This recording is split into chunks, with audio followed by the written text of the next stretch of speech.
verbal exchange with the NBI agents or people that led to that? Ano, kasi for some people, yung 27 shots is quite, for lack of a better term, No, aggressive. ganito po, in the actual gun battle, actual gunfire, pag meron pong bumaril sa inyo, your tendency is to protect yourself, di ba? Lalo na, ang report namin ay gusto nilang pumasok dito. So, umatras kami, pero tuloy-tuloy ang putok nila. Anong choice po namin?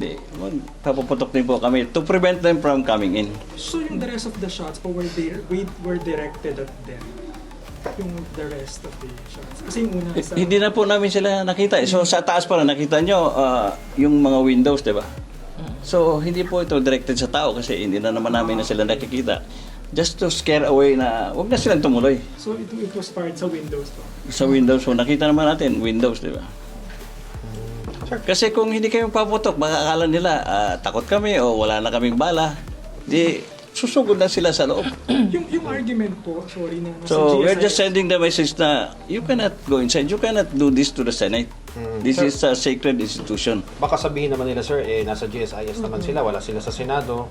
Bakit kailangan ng ganun? Hindi po. Yung pong kinalalagyan nila ay part na po ng Senate premises. Hindi po yan part ng Senado. Mali po yung sinasabi nila na nandun na sila sa GSIS. Sir, kasi parang ano yun parang pader lang. May grid ba? Parang pader na ano. Actually, it's a ledge, di ba? Parang may emergency exit kami. Mayroong fire exit ledge ito. But it's still part of the the premises of the Senate. Kasi hati ito, di ba? Hati ito. So, kunyari, ito yung building. May ledge ng konti. Nandito sila. So yung ledge na yun, Senate premises. O kung ano yung tapat nung property namin, nung pader namin, Senate property yan. Okay. So literally, nasa Senate sila. Senate premises. Nasa Senate sila. Sir, may nagtatanong din tungkol dun sa nagdi-drill. Sino ba yung nagdi-drill dyan sa ground floor na yung pintuan na yon pag binuksan mo, Senado na yun? Sino po ba yun sila? Actually, hindi pa namin malaman kung sino yun. It is a subject of the investigation of the PNP. Siguro, hintayin natin investigation kung sino ito. Anong reason ng pag-drill nila na nakita natin lahat, gabi na yun, di ba? So because of that, At saka, normally naman pag may gagawin ang GSIS dito sa common area namin, mag-coordinate yung maintenance ng GSIS sa amin. So, hindi natin malaman kung GSIS pa yun o NBI. Ngayon kung NBI doon, parang kailangan natin ng explanation. Bakit nagdi-drill ang mga NBI doon sa common property ng GSIS sa Senado? Pero si Senator Bato, yung 1 a.m., yun na yung huling pag-uusap nyo. Hindi kayo sinabihan niya na aalis na siya, magtatago.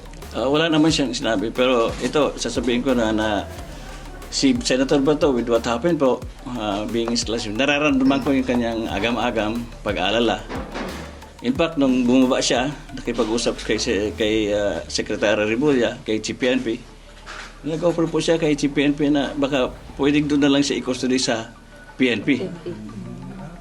Nag-offer siya, sir? paano po yun, sir? Nag-offer siya? Nag-offer po si General Bato. Ito, totoo po, hindi pa, siguro, hindi niya pa narinig. But I'm just being honest, dahil nandun ako sa meeting ni Secretary Remulla at saka Senator Bato at saka ni CPNP. Nag-offer po siya na kung pwede, doon lang siya i-custody kasi parang nararamdaman ko na he feels he's not safe anymore dito sa Senado with what is happening. So what anong was the response? response, sir? Ano response, Secretary? Ang sagot kasi ni CPNP, I don't know if it's a joke.